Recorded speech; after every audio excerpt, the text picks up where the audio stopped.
Hi, everyone. Welcome to the fourth Q&A session for the Climate Action Solutions for a Changing Planet course. My name is Elena Crete. I work with the Sustainable Development Solutions Network here in our New York office. So we're now heading towards the end of the course, actually. It's week 10. We've covered a wide range of topics from the Paris Climate Agreement. This week, I believe you're learning about policy and carbon credits and the feasibility of those mechanisms. So we're going to be backtracking a little bit today because we have a very special presenter from our Module 3, which was a few weeks ago, during our low emission electricity and renewable session. So today we have Bill Horak with us from the Nuclear Science and Technology Department of Brookhaven National Laboratory. And he spoke, you'll recall in the course, about nuclear, where it stands now, how active is it around the world, and what the third and fourth generation nuclear technologies have in store for us. And so there was a lot of questions in the discussion boards and in the assignments about the feasibility of nuclear, the pros and cons, and what role does it play in the energy future. So we're very excited that we were able to get Bill on the line so he could answer some questions in live time for the students. So welcome, Bill, and thank you for giving us your time. Well, thank you for having me and accommodating my schedule. So I've been traveling, but I'm really glad to be able to do this with you guys. Well, you only had 12 weeks to be available, and I know that time can be really busy, so we do appreciate it. So, Bill, let's just jump right into it. Just because we're speaking to students here, many of whom are professionals, and they're taking an online course to supplement their knowledge and to expand their understanding of sustainable development and sustainable energy systems. But maybe you could give us a bit of a background on how your career trajectory went, how you got to where you are today, just to inspire the group. Okay, well, I don't know if it's inspiring, but basically I was an aeronautical engineer. I studied aeronautical engineering. And what I was most interested in was a topic called electromagnetic thrusters, which are a type of non-chemical rocket motor, which is currently being used on the New Dawn spacecraft, which is currently circling Ceres. From that, I got interested in a topic called nuclear fusion, which is another source of energy. But during the course of that, I quickly realized since it was 50 years in the future, I probably wasn't going to be able to make an impact by studying fusion. And I apparently was correct in that, because now the latest estimate is that nuclear fusion will be 70 years in the future. So I then switched back more to what I was doing in aeronautical engineering, which was looking at power plants that did combined heat and power. This is one of the leading energy efficiency technologies. The earliest applications were with gas turbines, which was a natural extension from the work I was doing with propulsion systems. And basically, you would do two things. One is you would put a system on there to convert the heat to steam, which is called a combined cycle gas turbine, which is becoming the most popular form of power generation in the US right now. And also for producing what's called district heat. In other words, you would heat up, provide hot water to the local cities. And that's really where I was most interested. It turns out that there are several areas in the world where nuclear power plants are also combined cycle, specifically mostly over in Russia. And so in Russia, all of the nuclear power plants in Russia also provide district heat. In 1986, there was the Chernobyl accident. And basically, at that time, there was a scramble for knowledge within the United States as to anybody who knew anything about Russian nuclear power plants. And I was one of the people that knew about Russian nuclear power plants. And as I explained to them, I didn't know much about the part that blew up, but I knew about the other parts. And they said, that's good enough, that's fine. And that kind of led to me working in the international area and working on international nuclear development. Very interesting career path. So, and I mean, now you're at the Brookhaven National Laboratory. What's like your day-to-day? I know you're a chair for the department. Yeah, it is like herding cats. I have about 40 PhDs that I work with, and we work on a wide variety of research. Some of our work is devoted to what we call nuclear data. We are the repository for nuclear data within the United States. There are 3 repositories worldwide. We're one of them. Another one's in Moscow, and another one is in Tokyo. And it's our job to disseminate nuclear data for any purpose within the United States. So, for example, if you go to the doctor and you have an X-ray, or if you have imaging done, it's our job to provide the doctor with the data that he needs to do this. We also provide data to first responders who have been called in for radiological emergencies, and we also provide it for the nuclear industry. Another area that we work heavily in is materials for the Generation 4 type reactors that we talked about. We use what's called here the National Synchrotron Light Source 2. It's produces large amounts of X-rays. We use the X-rays to determine many things, including the chemical composition of the materials. So this helps us predict as to whether or not they're going to be working 100 years from now. And then finally, we also do work on advanced reactors, mostly in the area of advanced fuels. What we're looking for are fuels that won't be subject to the same accidents that happened in Fukushima, in which the fuel heated up and reacted with the water. So we're looking for what are called accident-tolerant fuels. So those are the 3 main areas of research that we do here right now. Very interesting. So I imagine, though, with 40 graduate students that you understand really what's the latest and greatest research and see the theses that are coming along. So I'll just jump right into our next question here and ask kind of what are the most exciting areas of research, maybe not just at Brookhaven, but generally in the field of nuclear energy? Right now, I would say the most interesting one is that we're starting to see a lot of small companies and entrepreneurial companies start to develop these Generation 4 type reactors. Probably the most famous is Bill Gates. Bill Gates has invested in a design at a company called TerraPower. This particular reactor is designed to actually produce more nuclear fuel than it uses. So it's a sustainable design. There's also been designs, one of which I talked about in the lecture on molten salt designs. There are several companies that are developing molten salt designs right now. One of them is headquartered up in Massachusetts. It's called Oklo. It actually was founded by a bunch of graduate students from MIT. And they're out there gathering up venture capital to work on this. There are several other molten salt designs. One is targeted for Canada, and it's going through the licensing process there. And a Dutch company, NRG, just entered the market. So I would say right now it's these many different advanced reactor designs that we're starting to see, and actually starting to attract investments from Wall Street. Great. And so you had mentioned also in your chapter in the course about how one of the major challenges is, you know, breaking through the policy and licensing, I guess specifically in the United States. Has there been any, you know, movement on that front, or are we just working on the technology now and hoping the economics and, you know, the regulations will come along later? It's funny you should ask that question. The Trump administration, Secretary Perry, as one of his first acts as the Secretary of Energy, commissioned a commission to look at what was holding back nuclear energy. There was a study that was released actually just last week. And one of the findings of that study actually were that we do need to put more emphasis on redoing the regulatory work for regards to advanced reactors.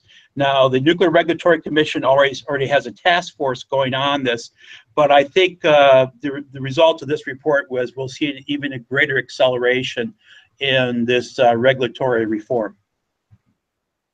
All right, well, we will keep our eyes out for that, and I will, if you don't mind, I'll look for that report, Bill, and that way we can share that with the students, or at least point them in the right direction. Oh, no problem. I'll give you the title later today, okay? Great. So also in your chapter, you went over, you know, where are the most nuclear reactors, looking at the United States, France, and just around the world. One of the students had asked, what country is a really good example of the successful utilization of nuclear energy? Okay, well, I think you'd have to define what success looks like, okay? It turns out that there are, if you were to look at success in terms of everything you would want to see in a nuclear power program, one would say probably France. Roughly 70% of their reactors, of their energy, electrical energy comes from nuclear reactors. They successfully built these. They were serial production. Pretty much every reactor looks like every other reactor. That's a very unique situation in the world. And they have successfully done what we call closing the nuclear fuel cycle, which is basically they reprocess their fuel and reuse it. So I would say France is the country that's most successful. Surprisingly, there are a bunch of smaller countries that have also had great success with nuclear energy. These tended to be over in Eastern Europe and in Central Europe. They have plants that were built and actually provide the vast majority of their power. So you see small countries like Hungary, Slovakia, Czech Republic, all of which have probably 50 to 60% of their electricity coming from a nuclear power, but really only from 1 or 2 nuclear power plants. France has many, many more than that. They have about 50. Really? Great, thank you for that. So we're kind of speaking a little bit through rose-colored glasses, and obviously there's a lot of potential for nuclear, and it already supports our energy systems quite substantially. A lot of the students, though, often bring up, you know, the externalities, primarily with the waste and the long lifetime of nuclear waste. So just asking, what about waste and pollution and potentially water quality issues with like the storage when we're talking on the century scales, you know, down the line, maybe 200 years from now? Okay, so what you have to look at is basically what we talk about when we talk about what is nuclear waste, okay? And a lot of people don't really understand what that means in its practice. So basically, a lot of people get confused. They start talking about, they confuse low-level waste with spent fuel, with high-level waste, with the stuff you have to really sequester for long periods of time. So let me just try and talk this through a little bit. So basically, looking at the United States, we have what's called low-level waste. This is everything from when you go to your doctor's office and you have certain procedures done, to the gloves that the people wear at nuclear power plants, to, you know, the tools that they might have used there. And in the United States, we have 3 low-level waste disposal facilities. They are licensed by the Nuclear Regulatory Commission. They have to last for thousands of years. Basically, you have to meet certain transportation requirements. The stuff has, the radioactive waste has to be boxed up, has to be characterized. And when it's brought to the site, it has to be compacted. So we normally would have it be compacted, either if it's liquid waste, it's evaporated, we remove the non-radioactive parts. So the actual volume of waste that you have is relatively small, even on the low-level side. What most people think of when they think of nuclear waste is spent nuclear fuel. So in the United States, we do not reprocess our fuel. So basically, when we use a nuclear fuel rod, which is uranium, we actually use very little of the energy content of that nuclear fuel rod. We actually potentially could, if we did reprocessing, reprocess up to 96% of the uranium in a fuel rod. And this is why France does it, Britain does it, and Russia does this also. So you basically don't have to mine more uranium. The amount of uranium you have to do is relatively much smaller. We in the United States don't do that. So we have decided, this was decided back in the United States, back in 1970s by Jimmy Carter, we don't reprocess nuclear fuel. And we do this because there's one step in the process where we actually separate out plutonium. And plutonium has a nuclear proliferation risk. And the United States has decided that we will not deal, we do not feel there should be an economy that depends on that. So we don't actually reprocess our fuel.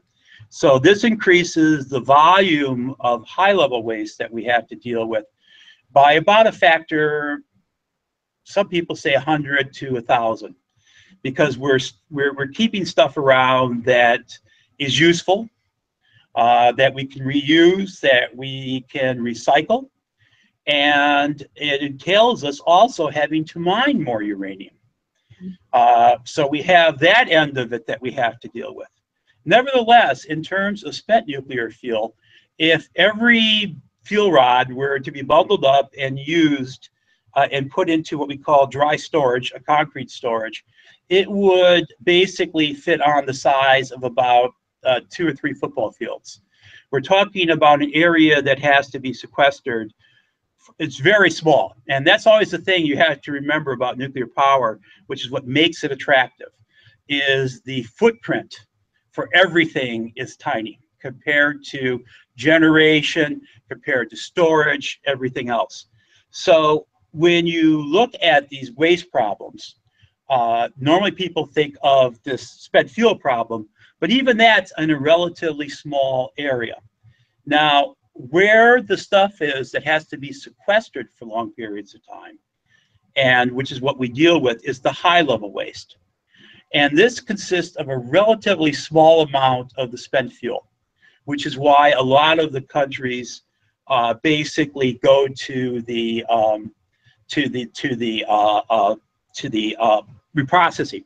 In fact, if you look at how much you have to reprocess and how much actually has to be stored for a typical nuclear power plant, if you reprocess it and you do what's called vitrification, you put this stuff into a glass, which is immobile, and you store it in drums, you're talking about a 1,000 megawatt plant that runs for a year needs about 4 of these drums to reprocess all of its high-level waste. And that is what needs to be sequestered. Now, it turns out we can actually deal with that and make sure that it doesn't have to be sequestered for 10,000 years. We could actually take that, put that particular material either into one of those Generation 4 reactors, bombard it with neutrons, convert it to something else that is only radioactive for about 100 years, or put it into an accelerator. That's called accelerated transmutation of waste. And although that's been demonstrated at the laboratory scale, we have not implemented it here in the United States, again, because it is our policy not to do the full recycle. So actually, I have a diagram here. Let me see if I don't know you guys can see this or not. But this is actually what the nuclear fuel cycle is supposed to look like. And as you can see, it's a cycle. It's one of those wonderful circular sustainable things. And you see the little arrows coming off. But basically, it's this part here. And I don't know if I can point it to you. There you are. This part here, we don't do. In the United States, we do not recycle the plutonium. And that's our decision. And it is something that's a policy decision. But it begs the question. I always like these questions when I get the questions on low-level waste, because I always ask people, I ask them, well, where do you think the PV panels are going when you're done with them? A PV panel, typical in the United States, consists of some bad things, cadmium, tellurium, all things you don't want to ingest. And they're actually degrading at the rate of about 1% per year. So after 100 years, we have all these solar panels sitting on top of people's roofs that we have to deal with. Now, some of the companies, like First Solar, have said they'll take them back. They're going to take them back. They'll recycle them. And right now, we could potentially recycle up to about 96% of a solar panel. Now, all you got to do is believe that that solar panel company is going to be here 100 years from now, and your problem is solved. So when it comes to energy, the one thing you have to remember is that there's always going to be some waste. There's going to be something that's long-lived, and you're going to have a pathway forward to deal with it. Is the U.S. the only major country that's not recycling and using the plutonium? That's very new information to me, and I find we are the only ones that have essentially officially renounced it. If you are a member of the Non-Proliferation Treaty, which is administered by the IAEA, what they are trying to do with that is establish what there would be what they call nuclear fuel cycle countries, in which you would agree not to reprocess fuel yourself, but you would ship it to one of the countries that already reprocesses it. Russia, believe it or not, is actually a leader in that kind of work. If the Russians come in and they build a nuclear power plant, which they have done in several countries, they sign an agreement with the country to take the fuel back, and they reprocess it and then send it back as fresh fuel to that country. So for the most part, the United States is the only one that's actually officially renounced the recycling option. So what is the challenge there? I mean, is it like a public awareness? Do we need to do better communications and explain this to people and educate people? I feel like that's probably part of it. I mean, American policy is not simple. It has a lot of lobbying, a lot of money behind it, you know, but what can we do, or what could the students do that are part of this course? Well, I think one of the things I love about students is they always ask really the tough questions. They're not shy about these things. And I would urge them to basically always ask a question. Is it a science question or is it a policy question? And the two inform each other. And so the science informs the policy, but the policy informs the science. So like in the United States, we have a policy that says we're not going to do reprocessing. So what does that mean for our science? So when it comes to nuclear power plants, what we're looking for are ways to, since we're going to use storing spent fuel rods, how do we get the most energy out of that spent fuel rod?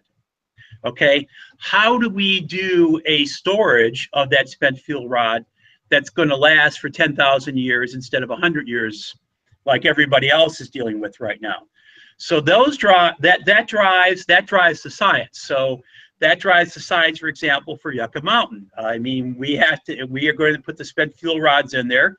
We have decided, because we're not 100% sure we're going to not do reprocessing, that all fuel rods that would be placed in Yucca Mountain have to be retrievable for 100 years. So we can't just bury them. We have to put them in something that we know we can pull out in 100 years. But then in 100 years, we're going to go back and we're going to bury them.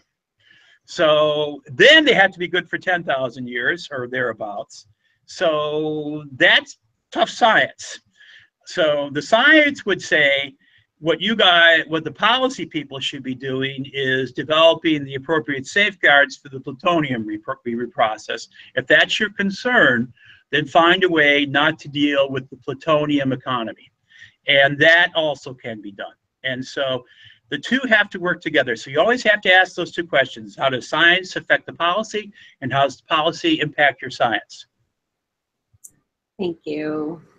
That's a very interesting perspective, because you usually get in these silos, right? And if you're a scientist, you're like, well, it works, it's feasible. Why can't we just implement that, right? And the policy guys are like, All right. Thank you so much. So kind of backing up and looking at this larger course, we're talking about low emission energy systems, and, you know, the possibility of even decarbonizing our energy systems out to 2050, and how do we stay below this 2-degree Celsius temperature increase.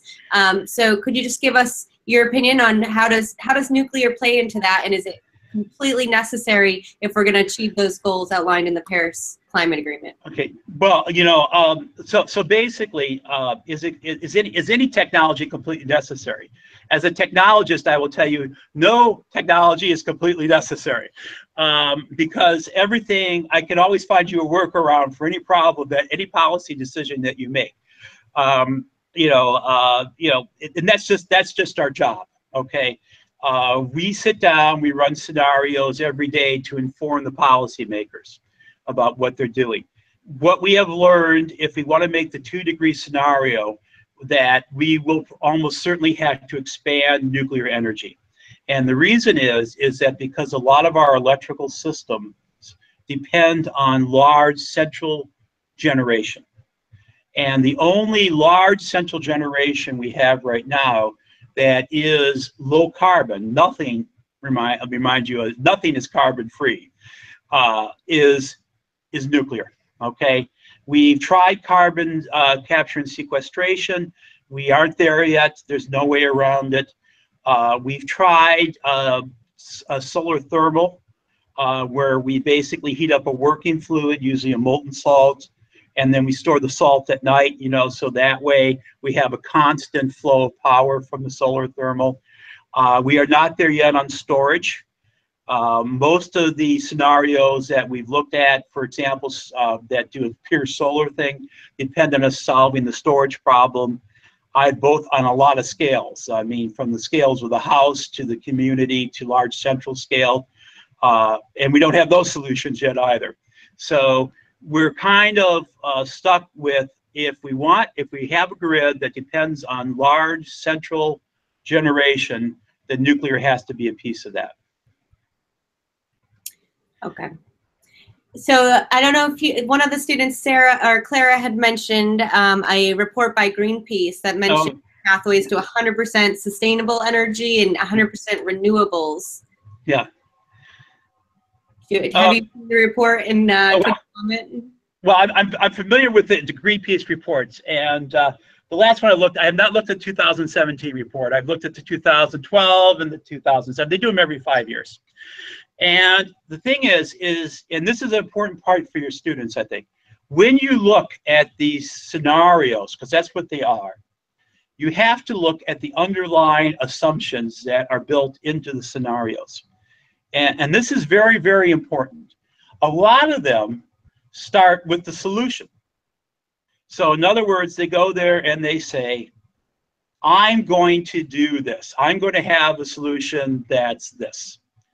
And they don't figure out really how they're going to get there. So we call that the magic asterisk scenario. What you want to look for are scenarios, and I'm going to go through the magic asterisks that are in the Greenpeace ones, at least the ones I'm familiar with. So what you want to look for when people are talking about potential scenarios, there are a couple things. One is, did they do a least cost analysis? Why do you want to do least cost? Because you got to have a neutral playing field. You have to have a framework to work from. Now, not everybody goes down to Costco and buys, 20 rolls of toilet paper instead of going down to Walgreens, because that's what you need tonight. But a least cost puts you all on a level playing field and enables you to sit there and say, okay, if I were to do this, what would be my market allocation for these various things? Because somebody's got to pay for this, right? You have to pay for this in the end, okay? The other one you want to look at is what they say about a thing called the consumer utility function. This is an economics term.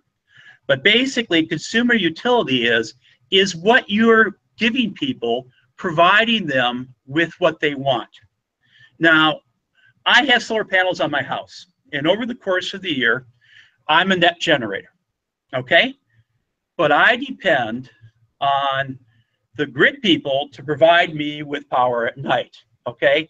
So if somebody were to say to me, well, you're actually 100% self-sufficient in energy, I would say, yeah, but because if I was truly disconnected from the grid, I'd have to buy batteries, I'd have to put in inverters that are different than the ones I have now, or go to a DC house. So basically, the consumer utility function for PV isn't as where I want it to be yet. I would like it to be something else if I'm totally independent. So you need to look at what the consumer utility function is. So a lot of studies, what they'll say is okay, I will replace a high carbon technology with a low carbon technology if the consumer utility function is constant. So the easiest way to think about this is would a person buy a 50 mile per gallon Escalade instead of a 20 mile per hour Escalade? The answer is yeah, they probably would. Okay, would they buy a 50 mile per gallon Mitsubishi one of those little electric Mitsubishis? Probably not. So because that's the sort of things you've got to look for when they do the study. Now, the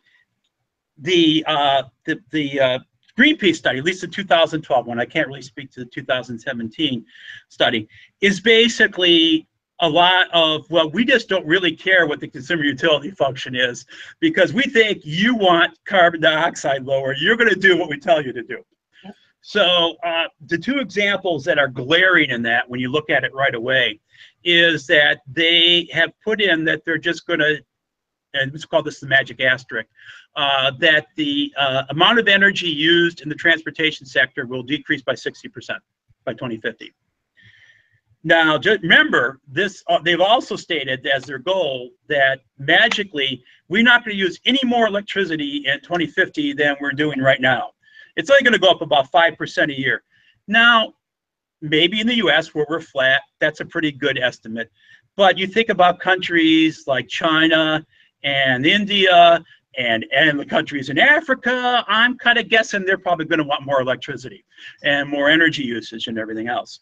So how did they get to the 60% transportation thing? You don't get a car.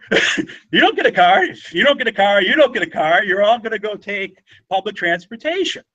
So great. I think that's wonderful. And I'm certain I can find policy people that would like to promote public transportation. But then that nasty little consumer utility function comes in because I'm not going to be taking public transportation to go down to Costco, or a big box store, things like that. The other magic asterisk that comes in, and they have several of them, was the building energy efficiency. So they assumed wildly energy efficient buildings were suddenly going to replace the existing building stock. Everybody was going to have solar water heaters. I found that one to be interesting because not only were they going to get solar panels on the roof, they're going to get solar water heaters on their roofs. And I didn't see how that was going to quite work. But, maybe they got big houses somewhere, bigger house than mine. So you have to look at what those magic asterisks are. So if you start with, I'm going to reduce transportation by 60%, and I'm going to improve building energy efficiency by 50–60% to get to my scenario. You have to look at what that means for people, and is that at all realistic? I don't think people are going to give up their cars and switch to public transportation. I don't think people are going to put solar hot water heaters on their roofs. It's just not realistic. And so, but can you do it? Yeah, but you got to look at the magic asterisk.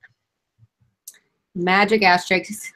That was answered very, very much like an engineer. Thank you for that. That's okay.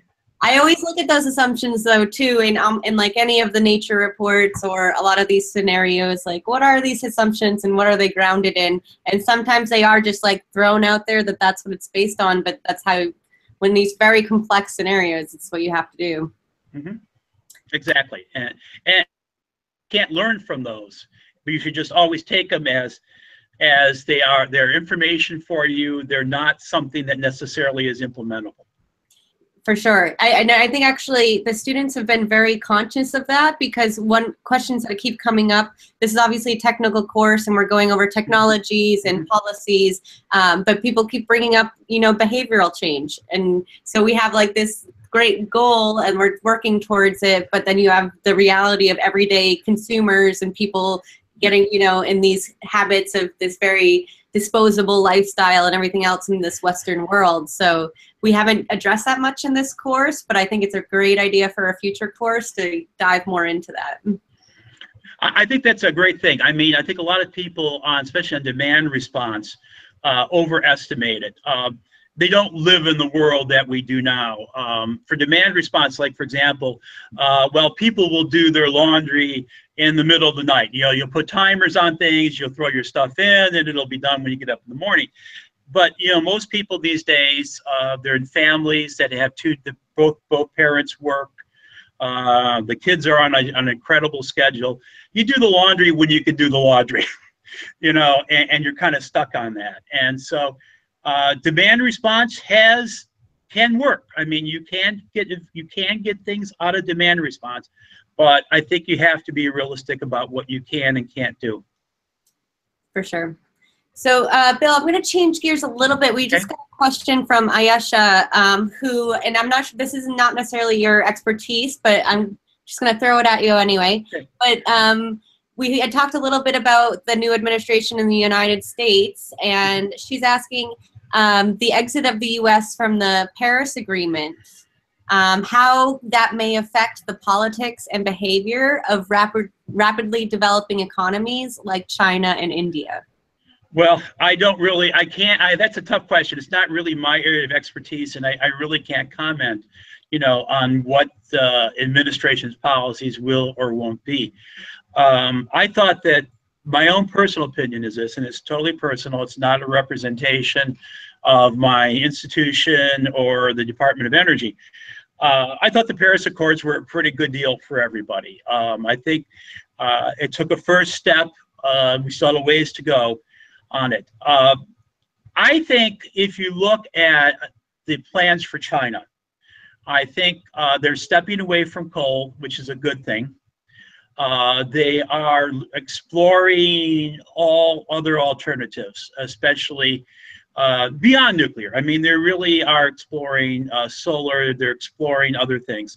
I think China will stay with it, because when you build a new infrastructure, which is what you're doing right now in China, you want to build the latest and greatest infrastructure. You know, if you build trains, you want to build high-speed trains. You don't want to build 60-mile-per-hour trains. You want to build an electric grid. You want to build the best electric grid you can out right now.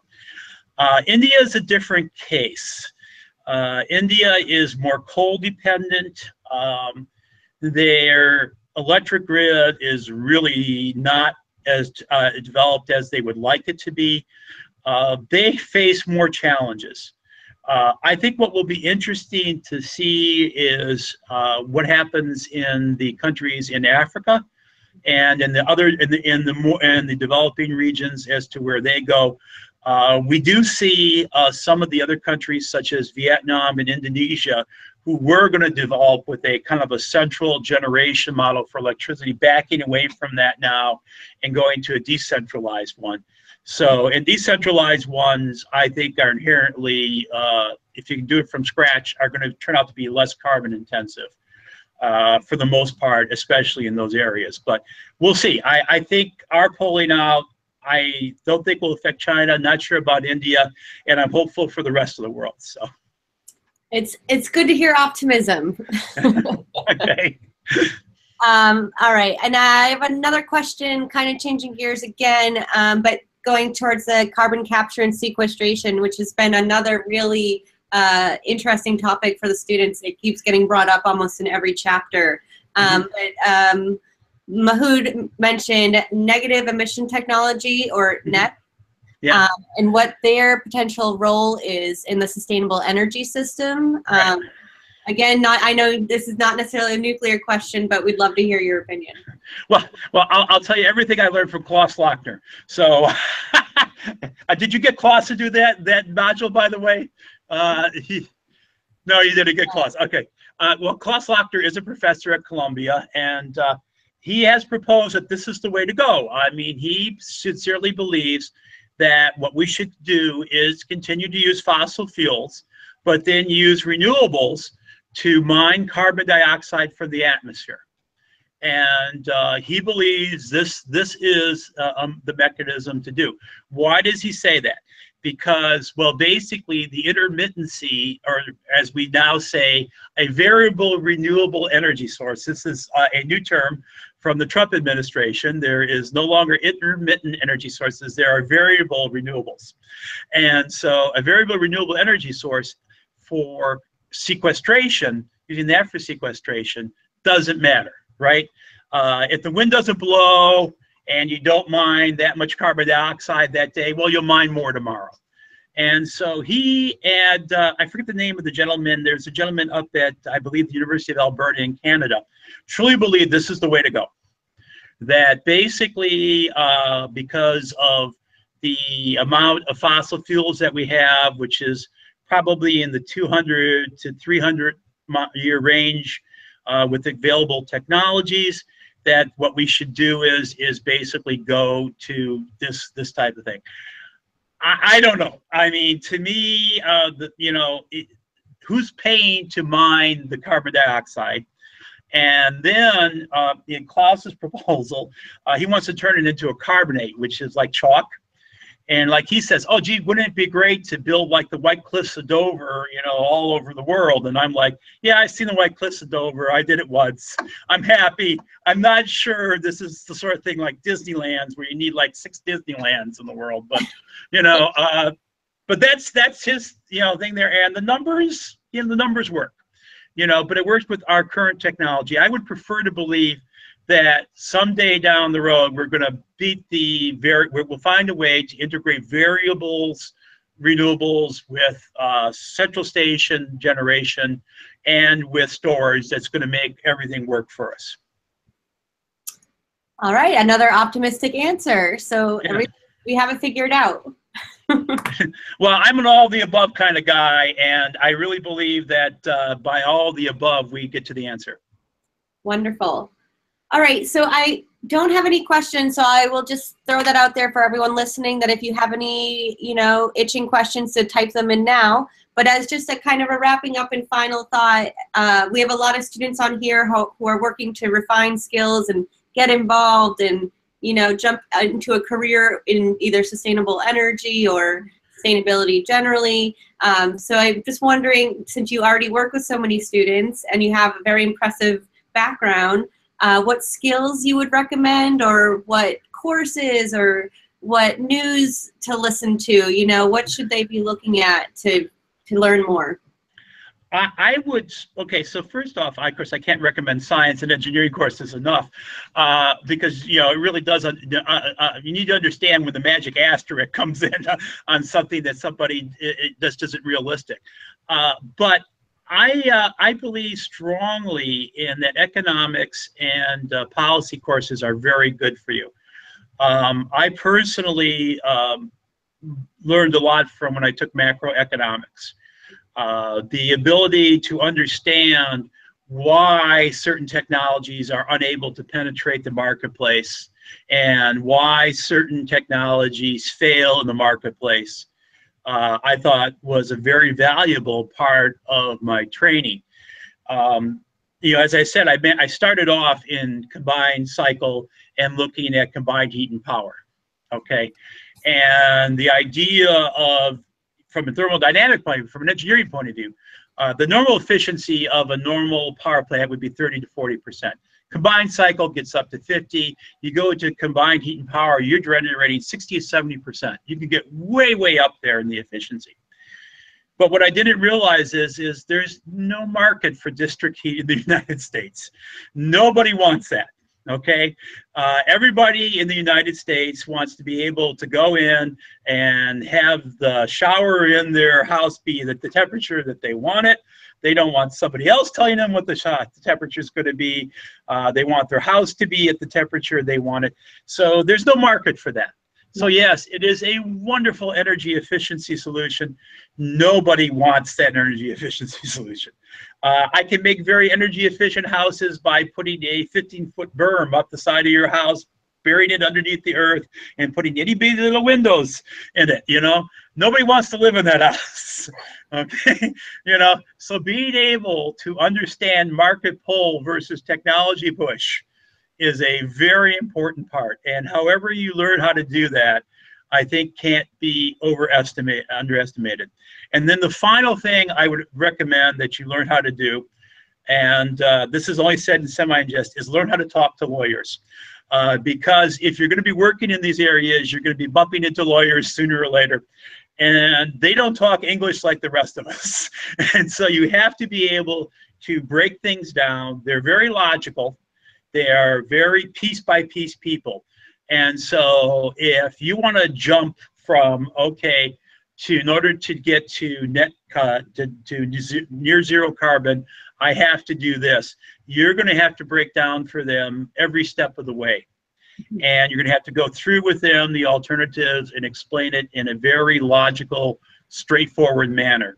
And that's important. And if you think that's tough, when you sit down and talk to a congressman or a congressman's staff, that's going to be even tougher for you. But those people are the ones that you have to talk to and be able to explain the things that you believe, especially things you believe in passionately, to them. And they will listen, okay? And they will listen to you. They may not act on it. They have lots of things that pull them in different directions, but they will listen to you, and they won't forget what you have told them that day. And they'll come back and they will factor into it. So those are things I would recommend. I think those abilities to explain, to be able to defend what you believe, but be able to break it down for people, I think are key areas that you need to have. So communication, economics, I think actually a lot of schools nowadays are doing these interdisciplinary studies and really hitting all those corners. So yeah, hopefully that is on its way. And you actually did a really good plug too, and thanks, Bill. I swear we did not collaborate on this beforehand, but the SUG Academy has a macroeconomic course that's launching, I think, in about 2 weeks. So just in time for this course to end and for the students to sign up for that one. So thank you for that. I'd love to, no problem. Bill, I think that's all the questions that we have. Thank you so much for your time and for participating in the course. We'll be launching it again for another semester in about a month or two. And we may ask you to come and do another Q&A in the future. But for now, you're off the hook. Okay, well, thank you very much. I enjoyed it very much. And I really think you guys pulled together some of the, with the exception of me, I think you pulled together some of the best and the brightest in the country, and I hope your students really appreciate that. You were fantastic as well. We were lucky to have you. So thank you so much. Thank you. Bye. All right. Bye-bye.